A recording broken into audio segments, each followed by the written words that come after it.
Madam রাতের দিকে নিজের বেডরুমে গেছেন। অন্ধকার ঘরে আলো জ্বালাতে যাবেন এমন সময় কাঁচের জানলার বাইরে চোখ যায়। ওখানে তিনি একটি মুখ দেখতে পান। মুখ?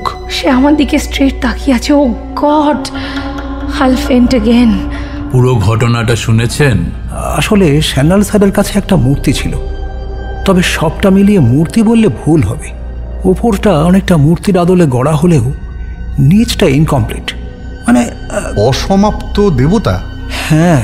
ধাতু? Gold, gold, solid gold. সেই মূর্তি চুরি গেছে?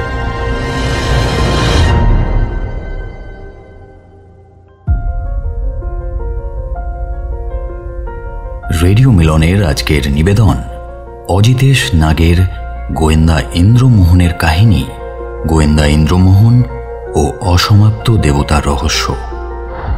গল্পটি ভালো লেগে থাকলে অবশ্যই লাইক এবং শেয়ার করবেন এবং আরও নতুন নতুন গল্প শোনার জন্য সাবস্ক্রাইব করতে ভুলবেন না আমাদের official YouTube channel radio Milan audio story.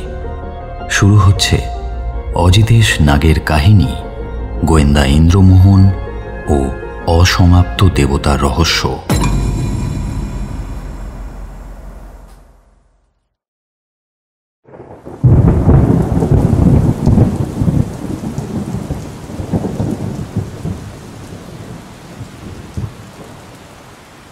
গত দুদিন ধরে প্রায় এক নাগাড়ে বৃষ্টি হয়েই চলেছে।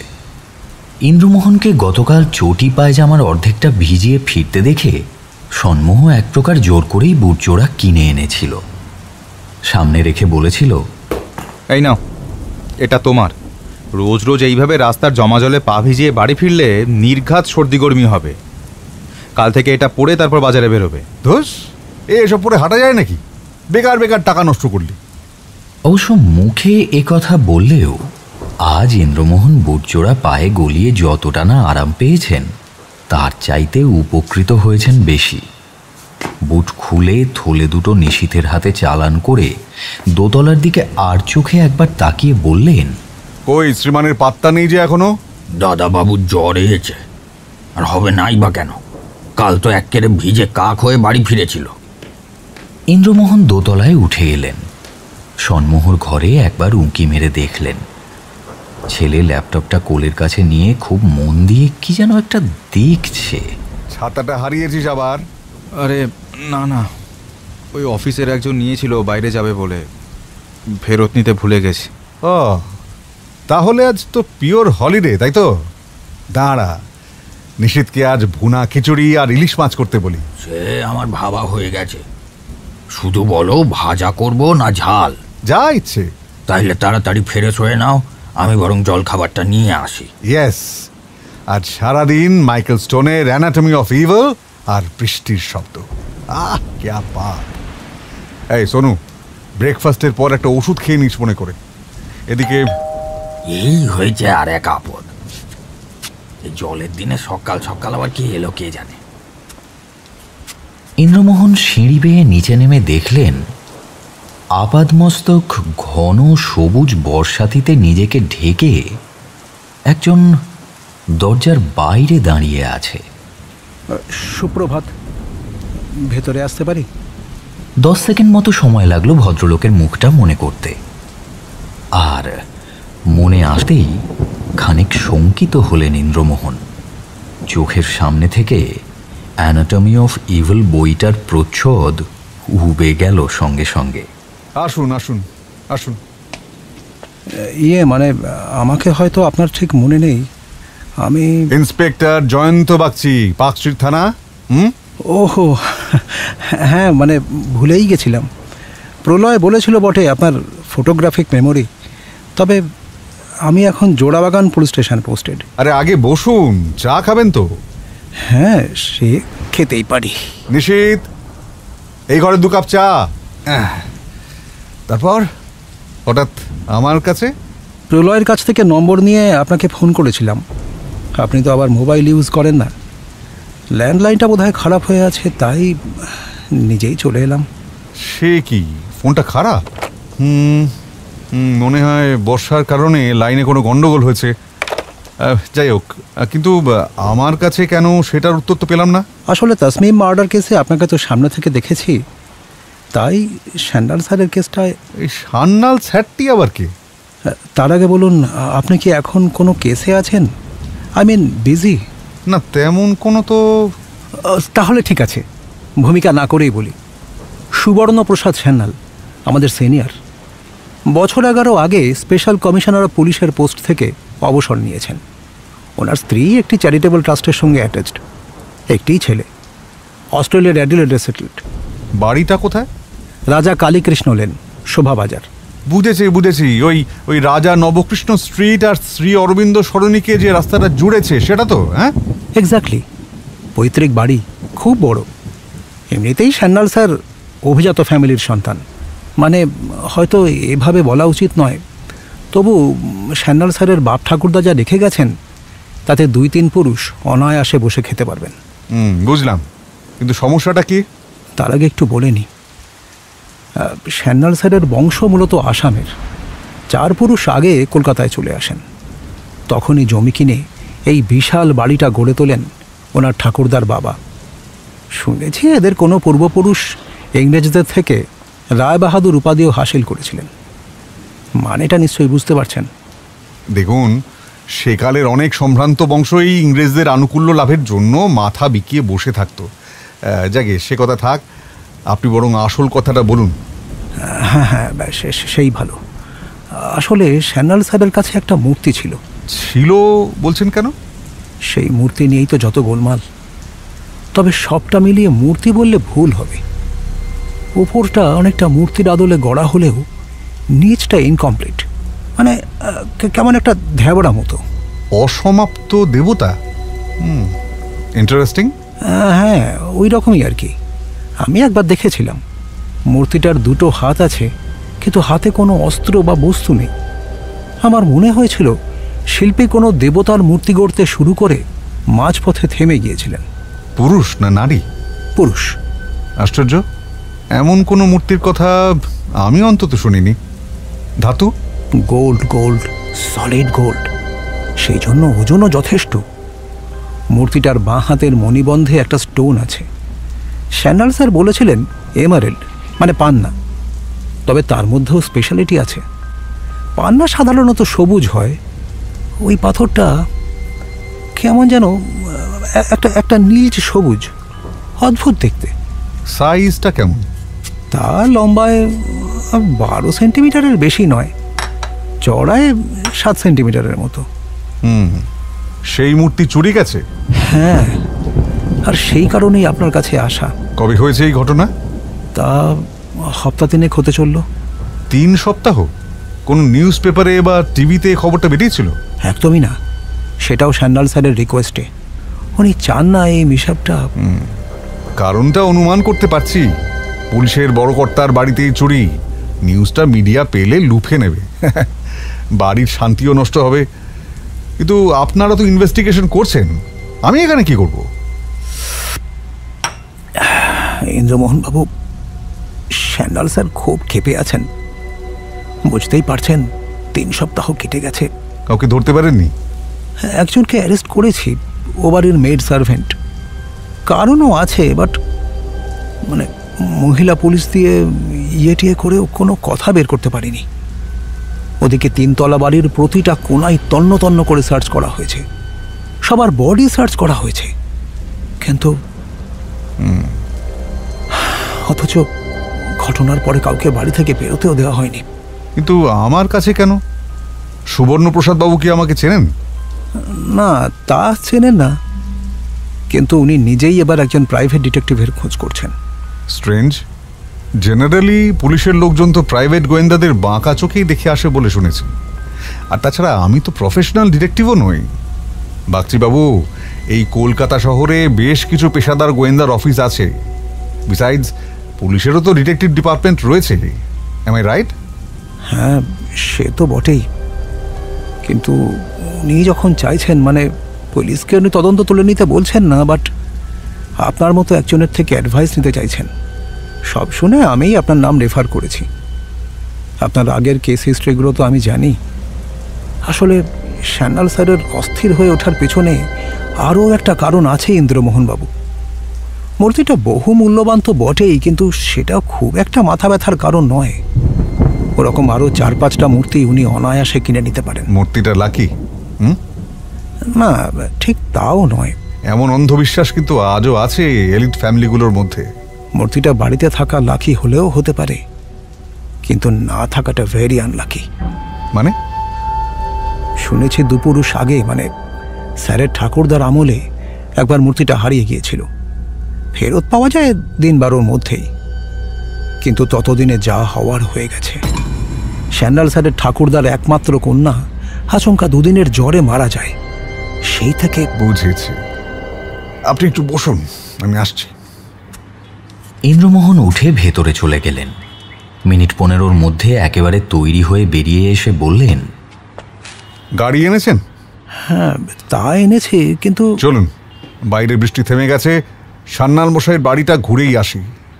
হাউএভার অনেকটা সময় পেরিয়ে গেছে, কি করতে পারবো কিছুই জানি না, যদি খুব দরকার না পড়ে। Oh thank you, thank you so much, thank you.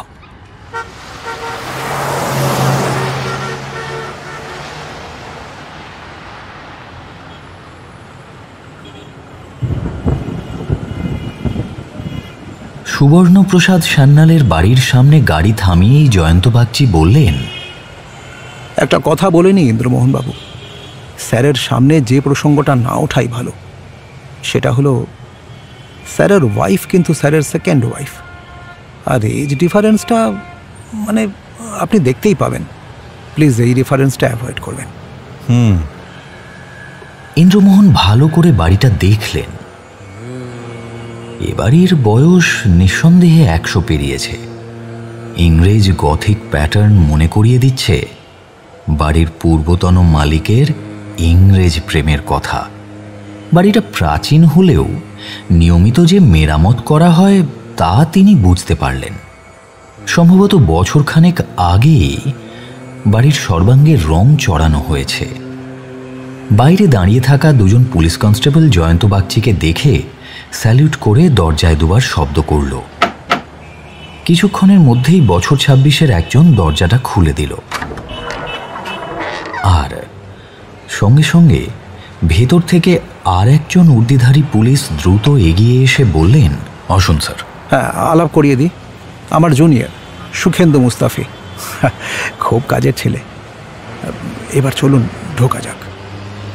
Indramohan হয়তো আরেকটু দাঁড়িয়ে বাড়ির চারপাশটা পর্যবেক্ষণ করতেন, কিন্তু আকাশ থেকে আবার ফোঁটা ফোঁটা জল ঝরতে শুরু করায় সুখেন্দু মুস্তাফিকে অনুসরণ করে তাড়াতাড়ি পা চালিয়ে ঢুকলেন একতলার একটা 10 আসই ঘরে। চারিদিকে ভালো করে তাকিয়ে বুঝলেন, শুধু অভিজাত হলেই হয় না, আভিজাত্য রক্ষা করতে পারাটাও দরকার। একটা দেওয়ালে বাঘের ছাল, মোষের মাথা এইসব ট্যান করে রাখা রয়েছে। বাকি 3টে দেওয়াল জুড়ে নানান তৈলচিত্র, তবে কোনো পূর্বপুরুষের নয়, নিছকই প্রাকৃতিক ছবি। বহুকালের পুরনো, তা এক ঝলক দেখলেই বোঝা যায়। ঘরের একপাশে 6টা সোফা চতুষ্কোণে সাজানো। খানিক পরে একজন ধুতি ফতুয়া পরিহিত মাঝবয়সী লোক সামনের টেবিলে পাথরের গ্লাসে পানীয় রেখে গেল। তাতে চুমুক দেওয়ার আগেই ঘরে একজন দীর্ঘদেহী পুরুষ প্রবেশ করলেন। ইন্দ্রমোহন দাঁড়িয়ে নমস্কার জানালেন এবং ভদ্রলোক নিজের পরিচয় দেওয়ার আগেই বুঝলেন ইনি গৃহস্বামী সুবর্ণপ্রসাদ সান্যাল। চেহারায়, হাঁটা চলায় বেশ একটা জমিদারি মেজাজ আছে। ভদ্রলোকের সারা মুখ জুড়ে বিষণ্ণতা। বয়স আন্দাজ 70 ছুঁই ছুঁই, তবে শারীরিক গঠন বেশ ভালো। হাঁটার গতি ধীর হলেও মেরুদণ্ড ঋজু। আপনি ইন্দ্রমোহন বাবু, প্লিজ বি সিটেড। একে জমিদারি মেজাজ, তার উপরে প্রাক্তন পুলিশকর্তা, সেই দাপট এখনো বজায় রেখেছেন ভদ্রলোক। ইন্দ্রমোহন মনে মনে হাসলেন। আধুনিক কলকাতা শহরের বুকে একেবারে যেন 19বিংশ শতাব্দীর জমিদার বাবুটি। পুরো ঘটনাটা শুনেছেন? আচ্ছা আচ্ছা। জয়ন্ত, আমি বলছি স্যার, কোনো জায়গা ছেড়ে গেলে আপনি জাস্ট ধরে দেবেন প্লিজ। গত মাসের মানে জুন মাসের 21 তারিখের ঘটনা। মূর্তির বিষয়ে আমি আপনাকে বলেছি, তো সেই মূর্তিটা থাকতো স্যার আর ম্যাডামের বেডরুমের সিন্দুকে। শুধুমাত্র পরিচিত কেউ এলে তখন সিন্দুক থেকে মূর্তিটা বের করে তাদের দেখিয়ে আবার সিন্দুকে তুলে রেখে দেওয়া হতো। চুরি যাওয়ার আগে মূর্তিটা লাস্ট কবে বের করা হয়েছিল? লাস্ট ইয়ারের ডিসেম্বরে। প্রতিবারই স্যার নিজের হাতে মূর্তিটা বের করতেন, আবার নিজের হাতে বাক্স বন্ধ করে সিন্দুকে রেখে দিতেন। ও, একটা কথা বলতে ভুলে গেছিলাম, মূর্তিটা থাকতো একটা 4 চৌকো বাক্সতে মখমলের মধ্যে। বাক্সটা চন্দন কাঠের। সিন্দুকের চাবি? ওটাও আমার কাছেই থাকে, কোমরের সঙ্গে বাঁধা সরু দড়িতে বাঁধা থাকে। সিন্দুক কি শুধু চাবি দিয়েই খোলে? ওটা ডুয়েল লক সিস্টেম। প্রথমে নাম্বার ঘোরাতে হয়, তারপরে চাবি লাগিয়ে খুলতে হয়। বন্ধ করবার সময় উল্টোটা। বেশ, তারপর? ওই দিন ম্যাডামের কিছু বান্ধবী আসেন এই বাড়িতে, মোট 5 জন, আমেরিকান সিটিজেন। ম্যাডাম গেস্টদের সেই মূর্তিটা দেখাতে স্যারকে অনুরোধ করেন। স্যার নিজের হাতে সিন্দুক খুলে বাক্সর ভেতর থেকে মূর্তিটা বের করে তাদের সামনে রাখেন। গেস্টরা কি মূর্তিটা হাতে নিয়ে দেখেছিলেন? মূর্তিটা আমি ছাড়া, বাড়ির বয়োজ্যেষ্ঠ ছাড়া আর কেউ স্পর্শ করেন না। করবার নিয়ম নেই আমাদের ফ্যামিলিতে। দূর থেকে কাছ থেকে যেভাবে ইচ্ছে দেখা যেতে পারে, কিন্তু স্পর্শ করা চলবে না। হ্যাঁ, আমিও সেইভাবেই দেখেছি। হাওয়েভার, সবাই মূর্তিটা দেখছে এমন সময় একটা কাজে ম্যাডাম নিজের বেডরুমে চলে যান। তারপরে এই ম্যাডামের চিৎকার আর আহা, আগে রেফারেন্সটা দাও জয়ন্ত, নইলে উনি রিলিট করতে পারবেন না যে। হ্যাঁ, সরি স্যার, আগেই আমার বলা উচিত ছিল। ইন্দ্রমোহন বাবু, মোটামুটি মে মাসের মাঝামাঝি থেকে স্যার একটা হুমকি করে চিঠি পেতে শুরু করেন। Threat letter? হ্যাঁ। তা কে থ্রেট করতো আর কেনই বা করতো? এক্স্যাক্ট ডেটটা 13ই মে। আমার বাড়ির লেটার বক্সে কেউ বা কারা ফেলে দিয়ে গিয়েছিল। খুলে দেখি ইংরেজি অ্যালফাবেটে, অল ক্যাপিটাল। যা লেখা আছে বাংলা করলে দাঁড়ায়, ভুল সিদ্ধান্তের মাসুল তোমায় দিতে হবে। ভাবলাম কেউ ইয়ার্কি মেরেছে। পরের চিঠি 19শে মে, আবার সেই এক চিঠি। এবার আর লেটার বক্সে নয়, অখিলেশ কুড়িয়ে পেল বাউন্ডারির ভেতরে। মোটামুটি একই বক্তব্য, সামান্য ঘুরিয়ে ফিরিয়ে। লালবাজারে আমার জুনিয়র সামন্ত আছে, সামন্তকে পুরো ঘটনাটা জানালাম। ও আমার বাড়িতে এলো, চিঠিটা নিয়ে গেল। লেটারগুলো কি কম্পিউটার প্রিন্ট আউট, নাকি কাগজে কেটে আঠা দিয়ে সেঁটে বসানো, নাকি হাতে লেখা? হাতে লেখা, তবে পেনে নয়, পেন্সিলে। পেন্সিলে? স্ট্রেঞ্জ। এই চিঠিগুলো আছে আপনার কাছে, দেখতে পারি? না, মোট 4টে চিঠি পেয়েছিলাম। পরের দুটো 23 আর 27, সবকটাই সামন্তকে হ্যান্ড ওভার করে দিয়েছি। এই চিঠির একটাই অর্থ, আপনি আপনার কর্মজীবনে কোনো অপরাধীকে ধরে জেলে ভরেছিলেন, পারহ্যাপস লং ডিউরেশনের জেল পিরিয়ড। সম্প্রতি বাইরে বেরিয়ে এসে সে প্রতিশোধ নেওয়ার চেষ্টা করছে, ডেসপারেট ক্রিমিনাল। একদমই নয় ইন্দ্রমোহন বাবু, তাহলে আমি আপনাকে ডাকতাম না। সামন্ত সব রেকর্ডস নেড়ে ঘেটে দেখেছে। লাস্ট 2 বছরে হাতে গোনা যে কটি ক্রিমিনাল মুক্তি পেয়েছে, যাদের কেস আমার আন্ডারে ছিল, তাদের সবাইকে ইন্টারোগেট করেছে সামন্ত। কারো সঙ্গেই ক্রাইটেরিয়া মেলে না। তারপর চিঠি আসা বন্ধ হলো। এর আরেকটা কারণ হতে পারে, সামন্ত জোড়াবাগান পুলিশ স্টেশনে বলে জয়ন্তকে দায়িত্ব দেয় আমার বাড়ির সামনে সাদা পোশাকের পুলিশ নিযুক্ত করা হয়েছিল। চিঠি যে পাঠিয়েছিল সে প্রখর বুদ্ধিমান, নিশ্চয়ই সাদা পোশাকের পুলিশ চিনে ফেলে চিঠি ফেলা বন্ধ করে দেয়। বুঝলাম। তারপর? চিঠি বন্ধ হলো, কিন্তু আরেক উৎপাত শুরু হলো। এটা 31শে মের ঘটনা। ম্যাডাম রাতের দিকে নিজের বেডরুমে গেছেন। অন্ধকার ঘরে আলো জ্বালাতে যাবেন, এমন সময় কাঁচের জানলার বাইরে চোখ যায়। ওখানে তিনি একটি মুখ দেখতে পান। মুখ? সম্ভবত মুখোশ ছিল। অ্যাকর্ডিং টু ম্যাডাম, হলুদ রঙের মুখ, লাল টকটকে ঠোঁট। শুধু মুখোশ? না, মুখের নিচে কালো কাপড়ে ঢাকা একটা চেহারা, তবে সবটা দেখা যায়নি।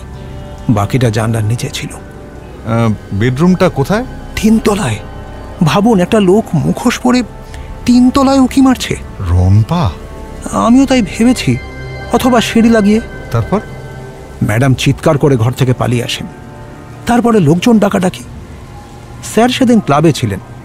বাড়ির কাজের লোকেরা দৌড়ে বাড়ির পেছনে যায়, কিন্তু তখন সেখানে কেউ ছিল না। হাওয়েভার স্যার বাড়ি থেকে ফিরে আমাকে ফোন করে জানান। আমি চলে আসি, কিন্তু তন্ন তন্ন করে খুঁজেও কাউকে পাওয়া গেল না। No traces of appearance. At least আমি আশা করেছিলাম কেউ রণপা ইউজ করলে মাটিতে কিছু গর্ত টর্ত নিশ্চয়ই থাকবে। তারপর? পরের দিন 10 কিছুই হলো না। 11 দিনের দিন আবার সেই কাণ্ড। ম্যাডাম বেডরুমের অ্যাটাচড টয়লেটে গেছেন, বেরিয়েই দেখতে পেলেন সেই মুখ। সেদিন ঘরে কিন্তু আলো জ্বালানো ছিল। এবারে সামন্ত একটা বুদ্ধি দিল, বাউন্ডারির দেয়ালের উপরে কাঁটা তার লাগিয়ে দিলাম, প্লাস ওই বাইরের চারিদিকে পুলিশ প্রোটেকশন দেওয়া হলো 24 ঘন্টা। কে রনপা লাগিয়ে বা না লাগিয়ে বাউন্ডারি টপকাচ্ছে সেটা দেখার জন্য।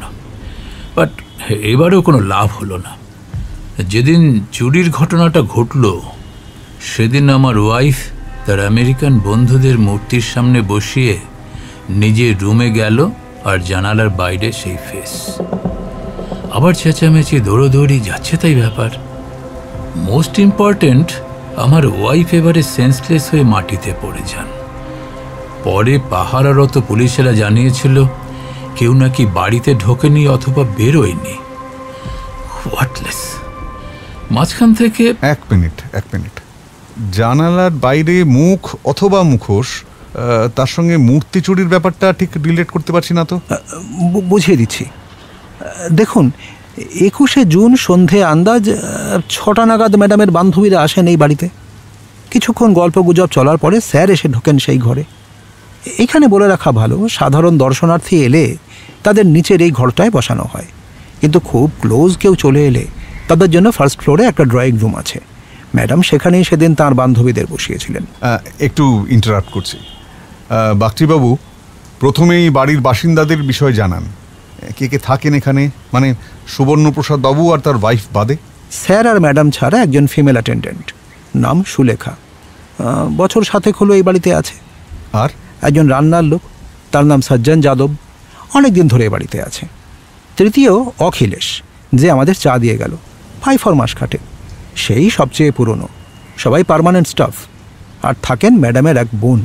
একটি বোন আমার ওয়াইফের প্রায় পিঠোপিঠি, উইডো, 2বার বিয়ে হয়েছিল।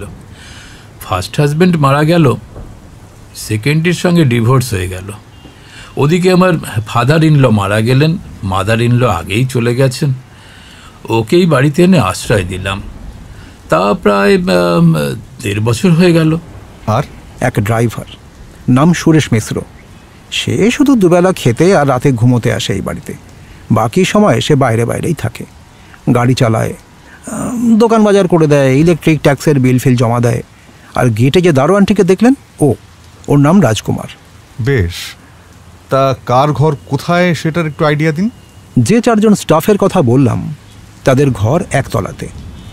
এই যে ঘরটায় আমরা এখন বসে আছি, এই ড্রয়িং রুম আর 4 জনের 4টি বেডরুম বাদে আরও একটা এক্সট্রা বেডরুম আছে, আর একটা কিচেন, একটা স্টোর রুম আর একটা টয়লেট।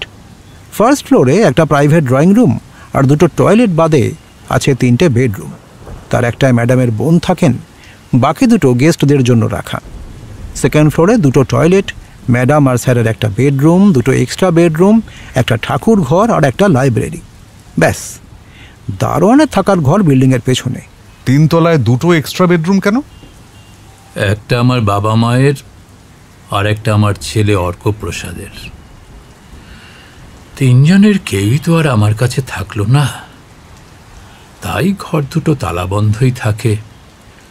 সপ্তাহে 1 দিন খুলে অখিলেশ ঝাড়পোছ করে রাখে। যে রুমে ঢুকে ম্যাডাম ওই জানলার বাইরে সাসপিশিয়াস মুখটা দেখতে পান, সেটা আপনাদের বেডরুম? হ্যাঁ। আচ্ছা, এই মুখ বা মুখোশ যাই বলুন, ম্যাডাম ছাড়া আর কেউ দেখেছে? আপনি দেখেছেন?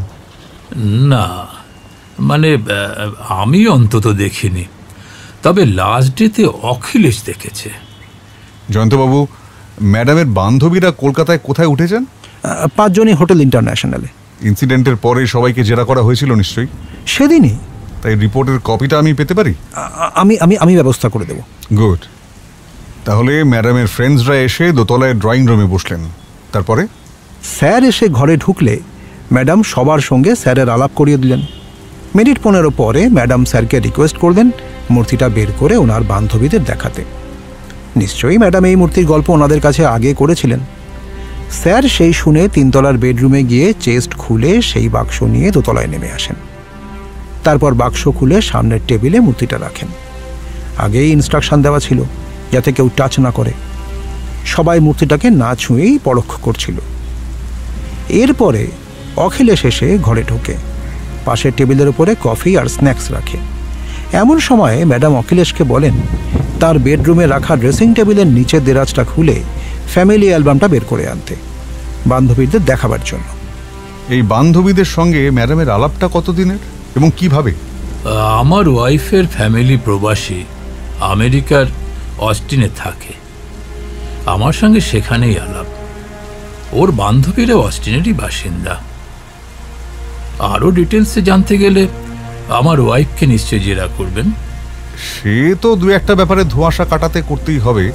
আর শুধু ম্যাডাম কেন, দরকারে বাড়ির সবাইকেই 1-2টো প্রশ্ন করব, তবে আজ নয়। আগে পুলিশ ইনভেস্টিগেশন রিপোর্টটায় চোখ বুলিয়ে দেখি, অবভিয়াস অ্যান্ড আনঅ্যাভয়েডেবল কোয়েশ্চেন থাকলে তবেই। বলুন জয়ন্তবাবু। ম্যাডামের হুকুম তামিল করতে অখিলেশ চলে যায়। মিনিট 15 পরেও অখিলেশ নেমে না আসায় ম্যাডাম নিজে 3 তলায় উঠে যান। খানিকক্ষণ পরেই তার কান ফাটানো চিৎকার শোনা যায়। সঙ্গে সঙ্গে শুভশ্রী ম্যাডাম সিঁড়ি বেয়ে এক দৌড়ে উপরে উঠে যান। কিছুক্ষণ পরে তাঁরও চিৎকার শুনতে পাওয়া যায়। ঘরের সবাই টেন্সড। এমন সময় শুভশ্রী ম্যাডাম নিচে নেমে এসে জানান দিদি সেন্সলেস হয়ে মাটিতে পড়ে গিয়ে কীরকম যেন করছেন। অখিলেশ শুদ্ধ নাকি হতবুদ্ধি হয়ে মাটিতে বসে আছে। শুভশ্রী ম্যাডাম, আই গেস ম্যাডামের সিস্টার? হ্যাঁ, তিনিও সেই সময় দোতলার ড্রয়িং রুমেই ছিলেন। শুভশ্রী ম্যাডাম সেই সাসপিশিয়াস মুখটা দেখতে পেয়েছিলেন? না, উনি কিছু দেখতে পাননি। উনি ম্যাডামকে মেঝেয়ে পড়ে থাকতে দেখে চেঁচিয়ে ওঠেন। অখিলেশ কেন অ্যালবাম নিয়ে নিচে নামেননি জিজ্ঞেস করেছিলেন? করেছিলাম। সে জানিয়েছে ড্রয়ারটা লকড ছিল। স্ট্রেঞ্জ। লক ড্রয়ার খুলতে অখিলেশকে পাঠানো হলো কেন? আমি পরে জিজ্ঞেস করেছিলাম। ম্যাডাম বলেছিলেন তিনি চাবি লাগিয়ে ভুলে গিয়েছিলেন, ভেবেছিলেন খোলাই আছে। নেক্সট। চিৎকার শুনে সবাই যখন 3 তলার দিকে দৌড়য়, আমার বুদ্ধি শুদ্ধি কেমন যেন গুলিয়ে গেল। ঘরে কেউ নেই দেখে মূর্তিটা ওই বাস্কের মধ্যে রেখে ডালা বন্ধ করে বাক্সটা শোকেসের উপর রেখে দিয়ে উপরে চলে গেলাম। ফিরে এসে বাক্সটা তুলতে গিয়ে বুঝলাম সেটা হালকা। খুলে দেখি মূর্তিটা উধাও, মখমল শুদ্ধ। ডেস্টিনি, ডেস্টিনি, সবে আমার ডেস্টিনি ইন্দ্রবাবু। নইলে এইভাবে মূর্তিটা পাওয়া গেল না বটে, কিন্তু বাড়ি সার্চ করবার সময় মখমলটা আমরা পেয়েছি সুলেখার ঘরে, বিছানার তোষকের নিচে। So you had to arrest her. জানি আপনি কি ভাবছেন। জেল কাস্টাডিতে ওকে 2 দিন রাখা হয়েছিল। বেশি দিন তো কোর্টে পেশ না করে রাখা যাবে না। তাই ওকে স্যারের ইনস্ট্রাকশানেই আমার বাড়িতে রেখেছি। এখন আমার ওয়াইফকে হেল্প করছে। তবে বাড়ির বাইরে পাহারা আছে।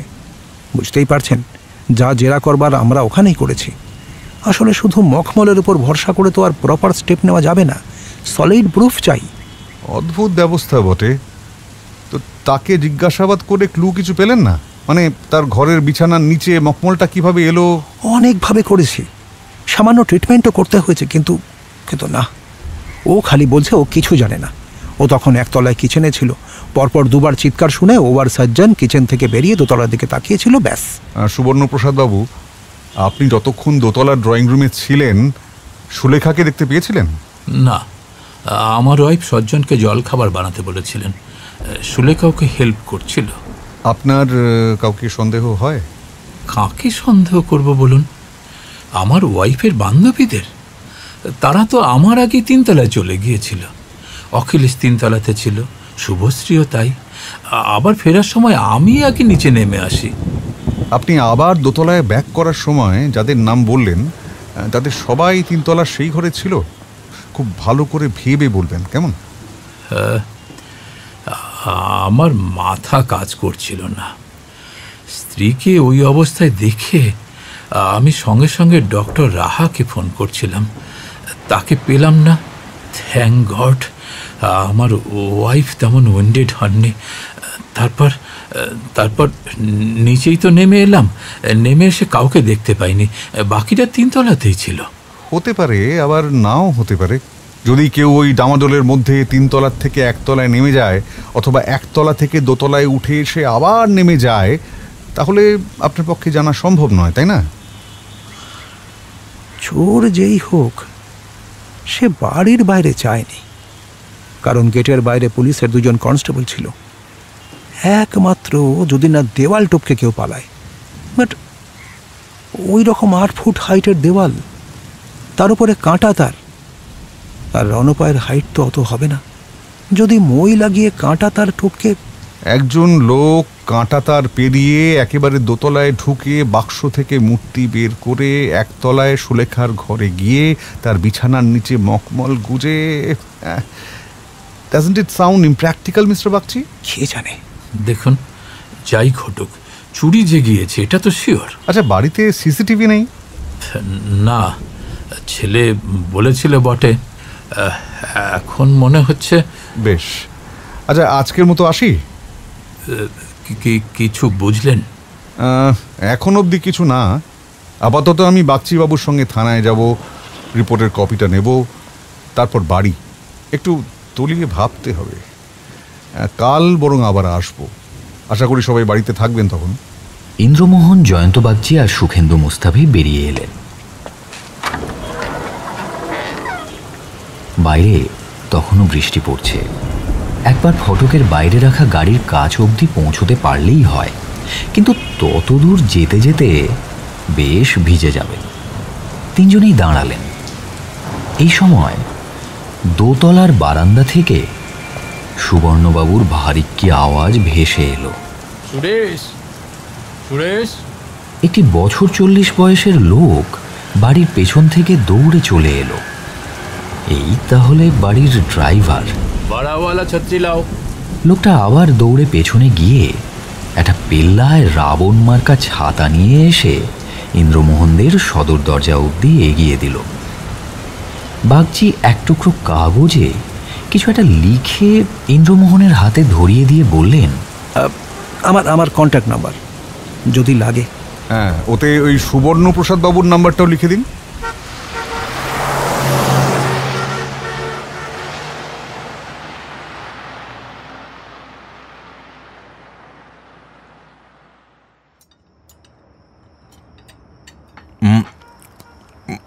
ভালো রকমের ফেঁসেছো দেখতে পাচ্ছি। তাই? কি করে বুঝলি? দুপুরবেলা যেভাবে ফেলে ছড়িয়ে ইলিশটা খেলে, তাই মনে হলো আর কি। আফটার অল নিশীথ কাকা যা ফ্যান্টাস্টিক রেঁধেছে ইলিশটা, চাপ না থাকলে তোমার কাছ থেকে তো একটা কমপ্লিমেন্ট পাওয়া যেতই। তারপরে সারা দুপুর একতাড়া কাগজে মুখ ডুবিয়ে বসে থাকলে সন্ধেটাও তাই।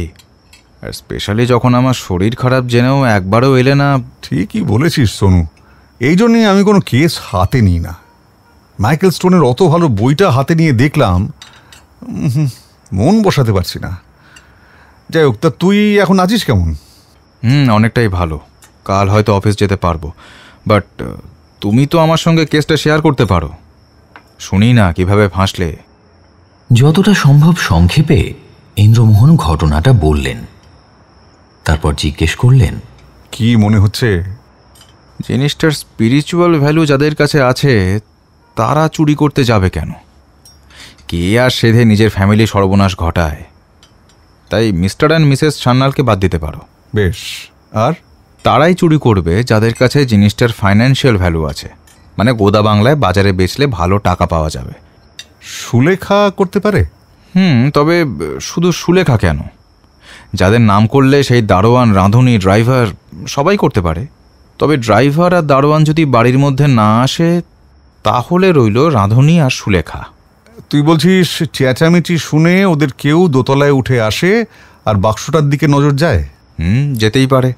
বাড়ির পুরনো লোক যখন, তখন জিনিসটার সম্পর্কে ওয়াকিবহাল তো ছিলই। ব্যাস, বগলে চেপে নিচে নেমে গেল। যদি রাঁধুনিটা হয়, তাহলে মূর্তিটা পকেটে রেখে সুলেখাকে ফাঁসাতে তার বিছানার নিচে মখমলটা রেখে দিয়েছিল, এটা বলছিস তো? হতে পারে। আবার এমনটাও হতে পারে হয়তো সুলেখা মখমলটা বিছানার নিচে রেখে দিয়ে মূর্তিটা অন্য কোথাও লুকিয়ে ফেলেছে। কিন্তু সেটা তো অত্যন্ত কাঁচা কাজ হলো। পুলিশ যে বাড়ি সার্চ করবে এ তো জানা কথাই। ভেবে দেখো ভাবি, এরা কিন্তু কেউ প্রফেশনাল ক্রিমিনাল নয়, নেহাত লোভে পড়ে হয়তো করে ফেলেছে। গ্রেট সোনু, গ্রেট, তোর মাথা চমৎকার কাজ করছে। হ্যাঁ, আর থাকলো ম্যাডামের বোন, সে তো এই বাড়িরই একজন পার্ট। তার দিদি জামাইবাবু তাকে আশ্রয় দিয়েছেন, তিনি মনে হয় না এত জঘন্য কাজটা করবেন। ইন্দ্রমোহন চুপ করে গেলেন। খানিক পরে বার্তিনেক অ্যালিবাই শব্দটা নিয়ে নাড়াচাড়া করে উঠে পড়লেন।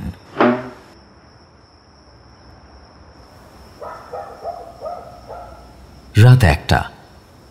ইন্দ্রমোহন একবার ল্যান্ডফোনের রিসিভারটা তুলে দেখলেন, না, চালু হয়েছে। হ্যালো জয়ন্তবাবু, এই যে 5 জন গেস্ট এসেছিলেন তাদের ফোন নাম্বারগুলো তো রিপোর্টে পেলাম, ওদের ফোন করা যাবে? হ্যাঁ। আচ্ছা, এত রাতে আর করছি না, কাল সকালে করব। আর 8টা নাগাদ আমি সুবর্ণপ্রসাদ বাবুর বাড়ি পৌঁছতে চাই, আপনি আসবেন নাকি? আমি 7:45 আপনাকে পিক আপ করছি। ঠিক আছে, তাহলে ওই বাড়িতে থাকার সময় আপনি গেস্টদের ফোন করে আমার ইন্ট্রোডাকশনটা দিয়ে দেবেন, তারপর আমি কথা বলবো। মনে রাখবেন ইন্দ্রমোহন বাবু, ওরা কিন্তু কাল বাদে পরশুই ফ্লাই করছেন। ওহ, তাহলে তো হাতে সময় বড্ড কম। হ্যাঁ। আরেকটা কথা, সেদিন সব মেম্বারদের সঙ্গে গেস্টদেরও সার্চ করা হয়েছিল কি? হ্যাঁ, আমরা কাউকেই বাদ দেইনি। সে নিয়ে তো সেদিন ঝামেলাও হয়েছিল। কিরকম? আমি তো উপস্থিত হয়ে সবটা শুনে প্রথমেই গেস্টদের সার্চ করতে বলি। শুনে ম্যাডাম খুব রেগে যান। বুঝতেই পারছেন ওরা ম্যাডামের গেস্ট, তাদের চোর সন্দেহে। স্বাভাবিক। তারপর আর কি, সান্যাল স্যার নিজেও তো বহু বছর পুলিশে ছিলেন, ম্যাডামকে বুঝে সুঝিয়ে রাজি করান। আমি মহিলা কনস্টেবল আনাই। গেস্টরা অবশ্য প্রসন্ন মনে নিজেদেরকে সার্চ করতে দিয়েছিলেন, ইনক্লুডিং দেয়ার ব্যাগেজেস। কেউ আপত্তি করেননি। তারপরে স্যারের ইচ্ছায় বা গেস্টদের সম্মান রাখতেই হয়তো বাড়ির বাকি মেম্বারদেরও গেস্টদের সামনেই সার্চ করা হয়। ম্যাডামের বোন, এমনকি সান্যাল স্যারকেও আমরা সার্চ করি। চাকর বাকরদেরও করা হয় নিচে গিয়ে। বাড়িটা কি ওই রাতেই সার্চ করেছিলেন? না, পরশুদিন সকাল থেকে শুরু হয়েছিল। আর যে 2টো ঘর বন্ধ 3 তলায়, সেই 2টো? হ্যাঁ, করেছিলাম। স্যার প্রথমে সামান্য আপত্তি করেছিলেন, বাট বাইরেটা, বিল্ডিং এর সামনে পেছনে? হ্যাঁ, করেছি। মুখোশধারী বা সোকল রণপার কোনো ড্রেস পাইনি। ছাদ? না, ছাদটা সার্চ করা হয়নি। আসলে স্যার বললেন লাস্ট বছর 2 হলো ছাদে যাওয়ার কোনো দরকার পড়েনি। ছাদের দরজার চাবি স্যারের কাছেই থাকে। সেই কোমরে বাঁধা? না, স্যারের বেডরুমে কোথাও হবে। আর সেই ঘরে কাজের লোকেদের মধ্যে একমাত্র অখিলেশের প্রবেশাধিকার আছে, তাই তো? ঠিক তাই। বেশ, কাল দেখা হচ্ছে। শুভরাত্রি। হ্যাঁ, শুভরাত্রি।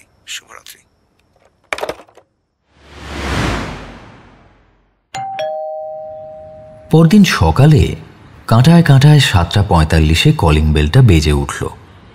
ইন্দ্রমোহন বেশ খুশি হলেন। তিনি নিজে ঘড়ি ধরে কাজ করেন বলে পাংচুয়াল লোকেদের খুব পছন্দ করেন। তিনি তৈরি হয়েই ছিলেন। দরজা খুলতেই সামনে জয়ন্ত বাগচি, হাতে 2টো হেলমেট। আজ বাইক নাকি? আগে হ্যাঁ, সকালে একটা ঝামেলা হয়েছে নিমতলা ঘাটের কাছে। সুখেন্দু জিপ নিয়ে গেছে, তাই চলে আসুন। ভাগ্য ভালো, আকাশ মেঘলা হলেও বৃষ্টি নেই। বৃষ্টি কাল দুপুর থেকেই থেমেছে।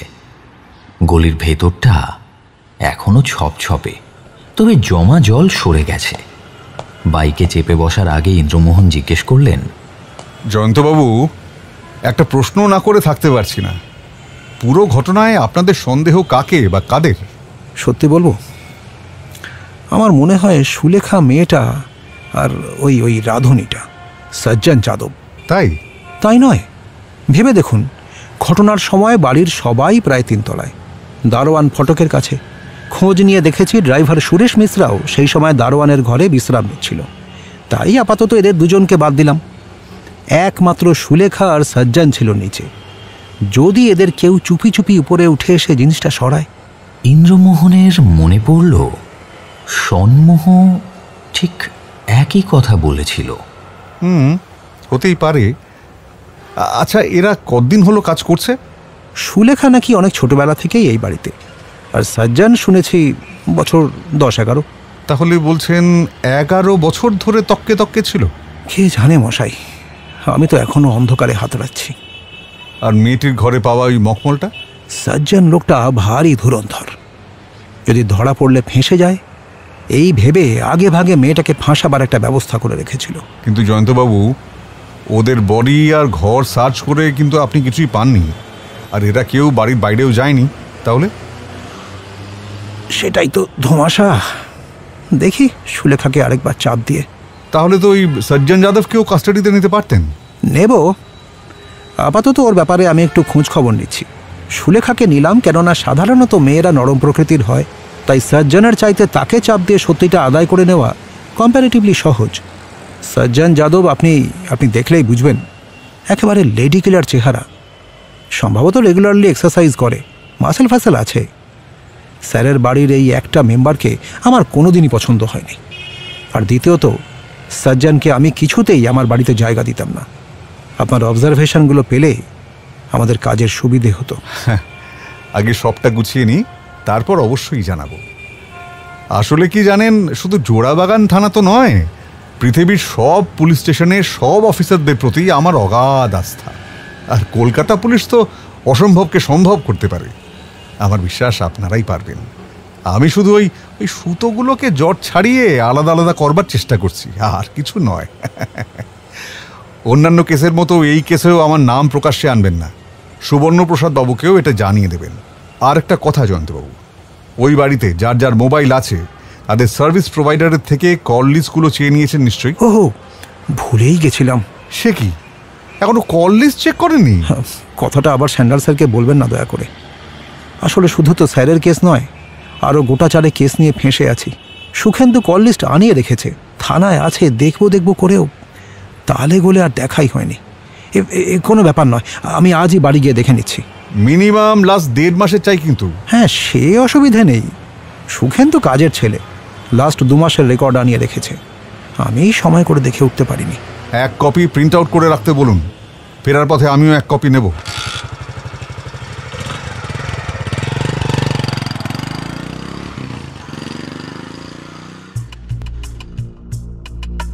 জয়ন্ত বাগচি বলেছিলেন বটে যে সুবর্ণপ্রসাদ বাবুর দ্বিতীয়া স্ত্রী বয়সে বেশ ছোট, তবে এতটা ছোট সেটা আশা করতে পারেননি ইন্দ্রমোহন। মহিলার বয়স মেরে কেটে 36-37-এর বেশি হবে না, তার উপর আবার একটা খুকি খুকি ভাব আছে। এই সকালেও মুখে সামান্য প্রসাধনের ছাপ দেখে একটু অবাকই হলেন ইন্দ্রমোহন। মূর্তি হারিয়ে আসন্ন বিপদের আশঙ্কা করে স্বামীকে যতটা বিমর্ষ মনে হচ্ছে, তার বিন্দুমাত্র ছাপ স্ত্রীর মধ্যে তিনি দেখতে পেলেন না। জয়ন্ত বাগচি বলেননি, তবে আন্দাজ করে নিতে অসুবিধে হয় না অর্কপ্রসাদ সান্যাল সুবর্ণপ্রসাদ বাবুর প্রথমা স্ত্রীর গর্ভজাত। আপনার নাম? মেধুশ্রী সান্যাল। নামটা বেশ আনকমন। যাই হোক, আমি মাত্র 3-4টে প্রশ্ন করব, আপত্তি নেই তো?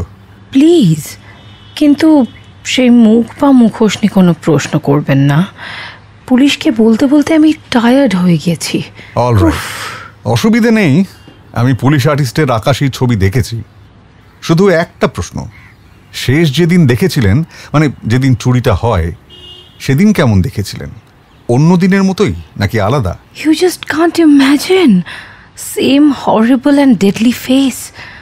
আমি তো টলারেট করতে পারছিলাম না, so I lost my sense. আপনি শুধু মুখটাই দেখেছিলেন নাকি দেহের লোয়ার পার্টসও দেখতে পেয়েছিলেন? No, not at all. Just গলা থেকে বুক অবধি। তার নিচে কিচ্ছু নেই, জাস্ট কিচ্ছু নেই। আপনি ভাবতে পারছেন একটা লোক যার মাথা থেকে বুক অবধি আছে, আর কিছু নেই। সে আমার দিকে স্ট্রেট তাকিয়ে আছে। ও god, I'll faint again. Please change the topic. আচ্ছা, বাদ দিন। প্লিজ। জয়ন্তবাবু একটু নড়ে চড়ে বসলেন। ইন্দ্রমোহন বুঝলেন এই ইনফরমেশনটা নতুন। একটা ভৌতিক মুখ যার অস্তিত্ব শুধুমাত্র মাথা থেকে বুক অবধি। তার মানে রন পায়ের থিওরিটা জলে গেল। ভূত বলে তো কিছু হয় না, তবে কি বাঁশ বা ওই জাতীয় কিছুতে বেঁধে মুখোশটা তুলে ধরা হয়েছিল 3 তলার উচ্চতায়? আর মেধস্বী দেবী কি ভয়ের চোটে সবটা ভালো করে খেয়াল করেননি? আপনার কাউকে সন্দেহ হয়? One and only Sulekha. এই কথাটা আমি জয়ন্তবাবুকেও বলেছি। কেন? দেখবেন, যারা কম কথা বলে তাদের মনে বেশি প্যাঁচ। সুলেখাকে জিজ্ঞেস না করলে মাথা হেলিয়েই কাজ সেরে নেয়। একটা সুস্থ স্বাভাবিক মানুষ সারাদিন কথা না বলে থাকতে পারে? আমি তো বাবা পারি না। আচ্ছা, এই ঝামেলাটা কবে মিটবে বলুন তো? একটু বাইরে বেরিয়ে বাঁচি। উফ। বলেই ভদ্রমহিলা ঠোঁটের এমন একটা ভঙ্গিমা করলেন যাতে ইন্দ্রমোহনের বেশ অস্বস্তি হলো। কেন এই মহিলা সুবর্ণপ্রসাদ বাবুর মতো একজন 70 ছুঁই ছুঁই লোকের সঙ্গে আছেন? বয়সের এত ফারাক জেনেও বিয়ে করেছিলেন কেন? মুহূর্তে ইন্দ্রমোহন নিজেকে সামলে নিলেন। এটা ভাবা তাঁর উচিত হয়নি, কিন্তু কম কথা বললেই সে অপরাধী, এই থিওরিটা বেশ হাস্যকর। আর কোনো সলিড রিজন আছে বই কি। সুলেখা মেয়েটা দেখতেই এমন ভোলে ভালা, কিন্তু ওর নজরটা খুব খারাপ।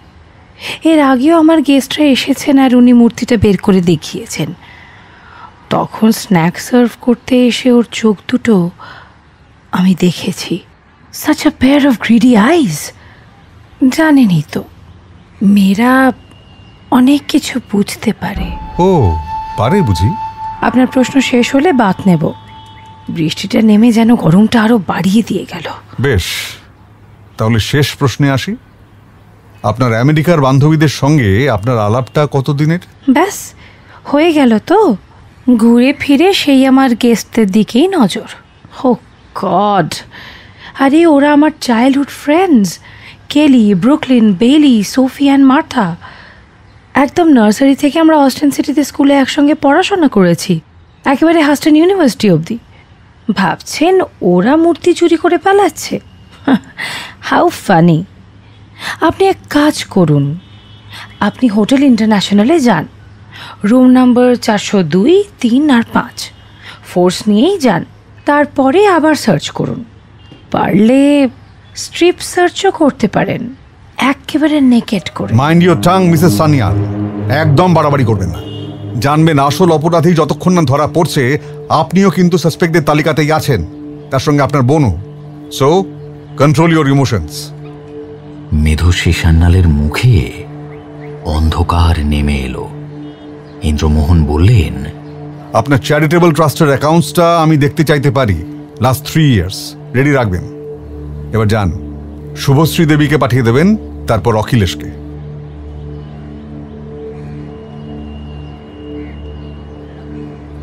শুভশ্রী, অখিলেশ এবং 5 বিদেশিনীর সঙ্গে কথা হয়ে গেছে ইন্দ্রমোহনের। তিনি মাথা নিচু করে বসেছিলেন। ভুরু দুটো মারাত্মক কুঁচকে গেছে। মানে কিছু? ইন্দ্রমোহন মুখ তুললেন। থমথম করছে সেই মুখ। একবার সুবর্ণপ্রসাদ বাবুর কাছে চলুন তো। জেরাটেরা তো খুব হচ্ছে ইন্দ্রমোহন বাবু। কাজের কাজ কিছু এগোলো? মূর্তির বাক্সটা একবার দেখাতে পারেন? ওটা আছে কোথায়? সিন্ধুকেই তো? হ্যাঁ, আসল জিনিসই যখন ওধাও তখন আর খালি বাক্স সিন্ধুকে রেখে কি করব? আমাদের বেডরুমে রাখা আছে, আয়রন চেস্টের ওপরেই। কবে থেকে? সেদিন থেকেই আছে, যেদিন দেখলাম মূর্তিটা নেই। এতে এত এক্সাইটমেন্টের কি আছে? কথাটা আমার মাথায় আসেনি কেন আগে? আমি আপনার 3 তলার বেডরুমে যাব এখনই। আপনি না গেলেও হবে। আর হ্যাঁ, বাক্সটা আমি টাচ করতে পারি কি? পারেন। এই বলে তিনি উঠে ভেতরে চলে গেলেন। ইন্দ্রমোহন আর জয়ন্ত সিঁড়ি দিয়ে ওপরে উঠে গেলেন। সুবর্ণপ্রসাদ বাবুর বেডরুমে ঢুকে ইন্দ্রমোহন প্রথমেই প্রত্যেকটা জিনিস খুঁটিয়ে খুঁটিয়ে দেখতে লাগলেন।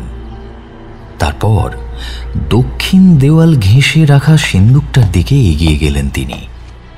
একটা শ্বেতপাথরের টেবিলের ওপর রাখা কালো চকচকে আয়রন চেস্ট, তার উপরে বাক্সটা, চতুর্দিকে বাহারি নকশা করা, হাঁস, গন্ডার আর সাপ জড়াজড়ি করে আছে।